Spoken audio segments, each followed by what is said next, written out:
हाँ, इसीलिए विपक्ष हमारे पैनल पे भी अभी दिखाई नहीं दे रहा है। लेकिन एसएन सिंह जी वो ये कह रहे हैं कि आप लोग देख भ्रमित कर रहे हैं। पहले तो उन्होंने मंदिर को लेकर सवाल उठाया कि जिस जगह पर था उस जगह पर नहीं बनाया। आपने कहा तो था कि मंदिर वहीं बनाएंगे, लेकिन वहां नहीं, थोड़ा सा इधर उधर कर दिया। आप तस्वीर पर बोल रहे हैं। देखिए हिमानी जी, भगवान राम को लोग मानते नहीं, रामचरितमानस को मानते नहीं, सनातन को मानते नहीं। नहीं तो तुलसीदास जी ने बहुत लिखा है, जाकी रही भावना जैसी, प्रभु मूरत देखी तिन तैसी। और इससे भी बढ़ के मैं तो हिमानी जी कहूंगा, रावण को कौन नहीं समझाया, सभी उसके पुत्र ने भी समझाया। मेघनाद युद्ध छोड़कर आके समझाया, मंदोदरी समझाई, विभीषण समझाए कि राम नर नहीं नर भूपाला, भुवनेश्वर काला उकर काला, ब्रह्म नामय विश्व भगवंता, व्यापक अजित अनादि अनंता। लेकिन रावण माना कहाँ?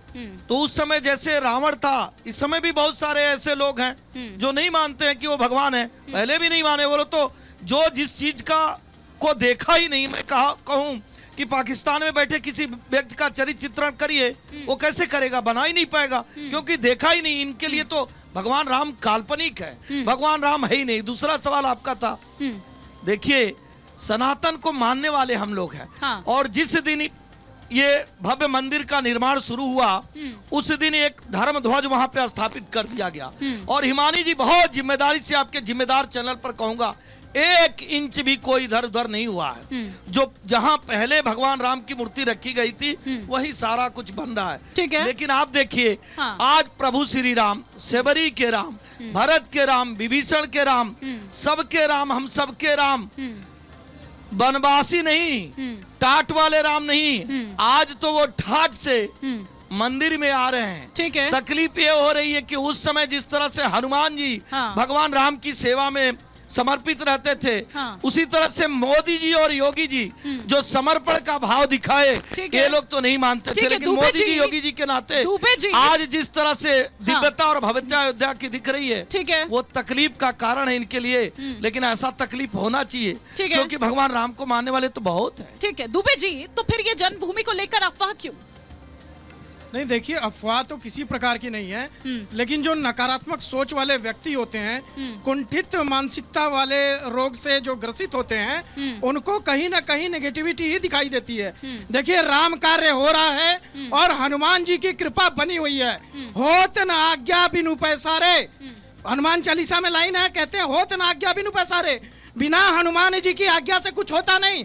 जो नहीं आ रहे हैं उनके लिए कह रहा हूँ। ये एक और लाइन है, भूत पिशाच निकट नहीं आवे, हनुमान जी ऐसे अवांछनीय तत्वों को दूर कर देते हैं। जो राम काज में विघ्न डालने का कार्य करते हैं, उनको हनुमान जी स्वयं दूर कर देते हैं। तो जो नकारात्मक सोच वाले व्यक्ति हैं, कुंठित मानसिकता से ग्रसित व्यक्ति हैं, वो राम के अंदर भी, इस कार्य के अंदर भी नकारात्मक ऊर्जा को देखने का प्रयास कर रहे हैं। वो अपने आप से दूर हो गए। और यह सफल कार्यक्रम भगवान राम का जो है, वो हनुमान जी की कृपा से निरंतर चलता रहेगा। भव्य मूर्ति की जो प्राण प्रतिष्ठा, बाल रूप मतलब 5 वर्ष की मूर्ति जो है, उसकी प्राण प्रतिष्ठा होने जा रही है। जो है वो कह रहे हैं कि बाल रूप में दिख नहीं रहे हैं, वो ये कह रहे हैं कि माता कौशल्या की गोद में होना चाहिए 5 वर्ष के बच्चे को। तो देखिए, जाकी रही भावना जैसी, प्रभु तीन मूरत देखी वैसी। वो जैसे रूप में देखना चाहेंगे, भगवान उनको वैसे ही दिखाई देंगे।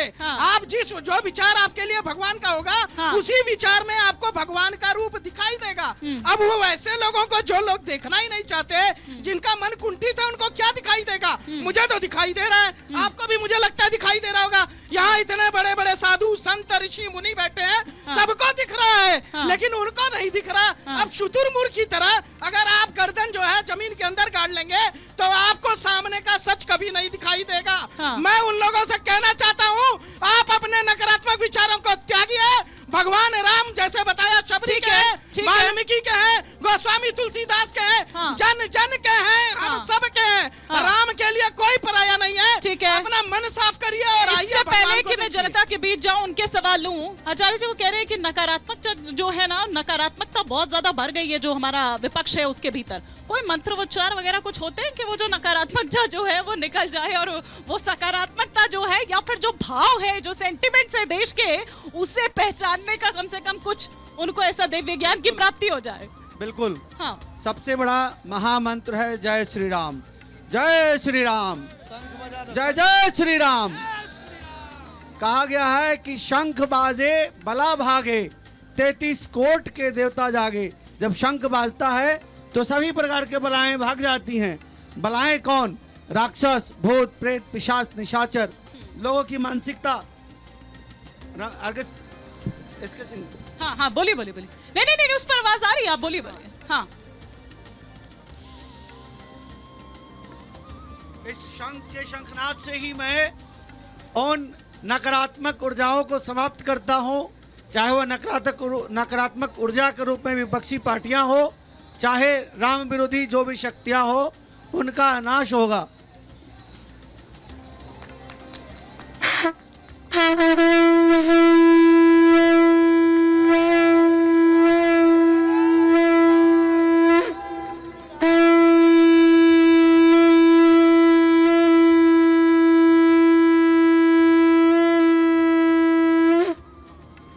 सियावर रामचंद्र की जय। ओम सिंदूरारुण विग्रहां तिनाणां माणिक्यमौलि अस्फुरा तारनायक शेखराम अश्वेत मुखी नमापि न भक्षोरुहाम पाणिभ्यामलपुरचस्कं रक्तोत्पलं बिभृतिं सौम्यारत्नघटश्चरणां ध्यात्पराम्बिकाम् अरुणां करुणां तरंगिताक्षे धृतपाशाङ्कुश पुष्पण चापाम् अणिमादिभिरावृतां मयूखैरमृत विभाय भवानीं ध्यायेत् पद्मासनस्तां वीक्षित बदनां पदं पत्रायताक्षीं हेमां भां पीतवस्त्रां करकलितलसिद्भवां वरांगीं सर्वालंकारयुक्तां सततां अभयदां भक्तनम्रां भवानीं श्रीविद्यां शांतिमूर्ति सकल सुरुणतां सर्वसंप्रदात्रीं सुकुंकुमबिल्पेन मलिकचमुकस्तूरकां समन्देश दक्षिणां ससर्चापाशांकुशां आशीष जन्मोहिनीं अरुणमालभूषां वरां जपा कुसुम्बासुरां जप विधो अस्मरं दिगां। जय श्री राम, जय जय श्री राम। एक बार ऊर्जा से हाथ ऊपर उठ करके बोले जय श्री राम, जय श्री राम, जय जय श्री राम। सियावर रामचंद्र जी की, सियावर रामचंद्र जी की। आचार्य जी, आपने जैसा कि मैंने मंत्रोच्चार की बात कही थी, आपने वो मंत्रोच्चारण कर भी दिया, लेकिन क्या है ना कि अब जो विपक्ष है ना, वो सवाल से ना अब वो अजीज आ चुका है, अब वो परेशान हो चुका है और अब उसे समझ नहीं आ रहा है। इसीलिए वो देखिए चेयर खाली हमने छोड़ रखी है, एक चेयर तो खाली मेरी है, लेकिन एक चेयर हमने खाली छोड़ रखी है, क्योंकि वो अब जवाब देते उनसे नहीं बन रहा है, उनको नहीं समझ आ रहा है कि आखिर क्या किया जाए। लेकिन मूर्ति को लेकर जिस तरह से सवाल उठाए जा रहे हैं, उसको लेकर आप किस तरह से देखते हैं? जी, गलत है ये सवाल। वो जिस व्यक्ति को कोई काम नहीं करना हो, तो विरोध उत्पन्न करना का काम है उन लोगों का, और विरोधियों का काम यही रहता है। उन लोगों को तो इतने बड़े उत्सव में बढ़ चढ़ के हिस्सा लेते और ये हिंदुओं का सबका साथ देते, तो ये लोग सोचते आगे भी कभी समय आएगा, कहीं पार्टी की स्थिति अच्छी हो तो उनका साथ देने को भी तैयार होती है जनता, लेकिन उन्होंने जनता को नकारा है। जिस तरह से ये उत्सव का माहौल है और आप देख रहे हैं अयोध्या में हम लोग बैठे हैं, पूरे देश में विदेश में उत्सव मन रहा है। प्रभु श्री राम 500 वर्षों के लंबे संघर्ष के बाद अयोध्या में वापस आ रहे हैं। इस समय ऐसे नकारात्मक लोग, ऐसे लोग जो हर चीज़ में जिनको नकारात्मकता दिखती हो, उनके लिए कोई जगह नहीं है। और मैं उनसे अनुरोध करूंगा, ऐसे उन्हें कुछ बोलना नहीं चाहिए कि वो भी आएँ और इस उत्सव में शामिल हो और अपने को पुण्य का भागी बने।